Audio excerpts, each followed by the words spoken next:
And let's move both of these chains over one. Let's turn on the run up here so that we can see an update in all the views. And let's move this guy over just one more so that he's lined up with the light. Okay. And let's move this guy over one too. So much nicer. Yeah, it's much nicer. So now that is really all the objects that we need to create this simulation. Okay. All we need to do now is go into the joins and actually set up the properties necessary. Sure. So let's go to this first joint here. Double click to bring up its properties. And let's go down to Karma Constraint.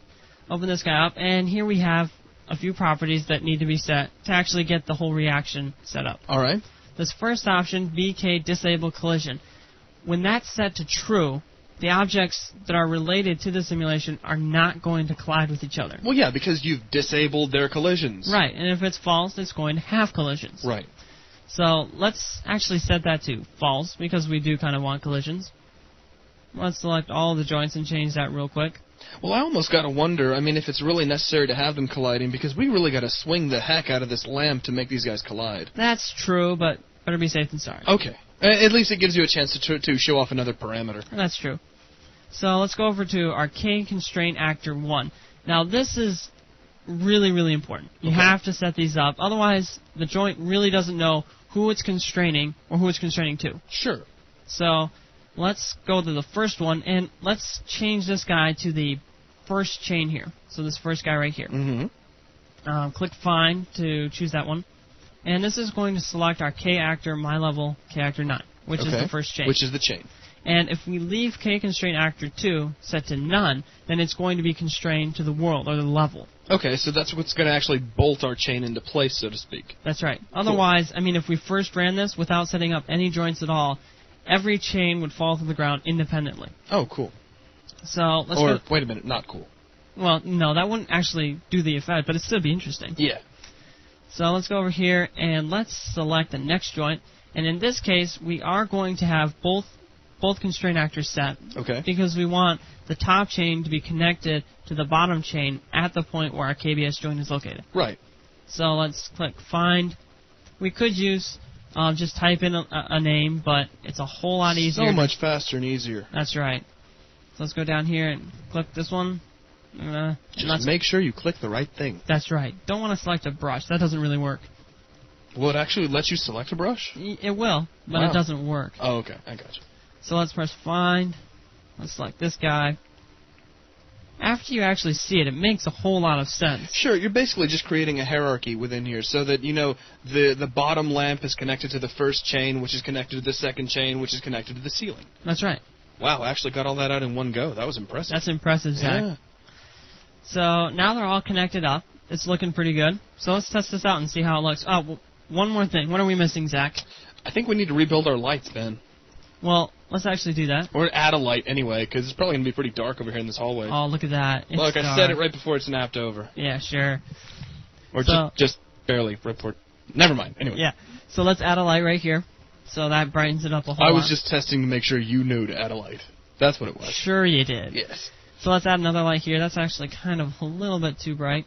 This is not really giving us extremely accurate lighting, but let's turn this down a little bit. We want to give it kind of a dark, gloomy feel. Again, this is not a level designing class, but... But you just can't stop Bingo from being picky. Yeah, you really can't. So let's delete this light.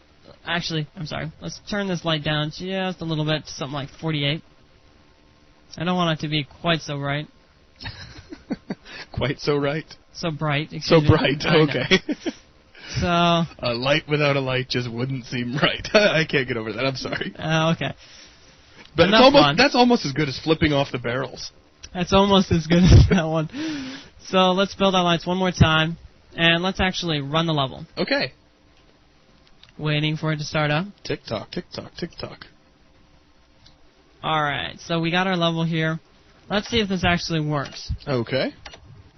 Play. Countdown and we spawn in. First thing we do is go grab the shock rifle. That's right. And let's go over here. Zach's playing the part of the announcer. And look at that. The top chain is actually connected to the world, just awesome. what we want. The middle joint is connecting the top two chains. And the last joint is connecting the one chain and the light together. Sweet. Very cool. Very cool. So why don't you go ahead and give that a couple of shots. Look at this. It's actually spinning. You can actually shoot beside him and get it spinning. Check it out. Centrifugal motion. Yeah, it's too cool. I'll be the announcer. Holy.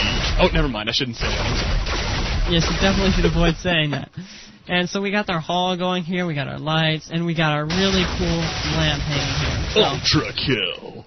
yeah, that's very good, Zach. Oh, sorry. I just can't help myself. You give me a microphone and I just start saying stuff. Yeah, I know. All right, so actually, let's check this one out. Let's make sure our barrels are actually looking right. all right. And you might find something surprising here. So let's shoot this guy. And actually, it's working nicely. Yeah. So we got our lights are working pretty nicely, and we got a really cool looking light here. So Except that our barrels are kind of sliding around like they're on ice.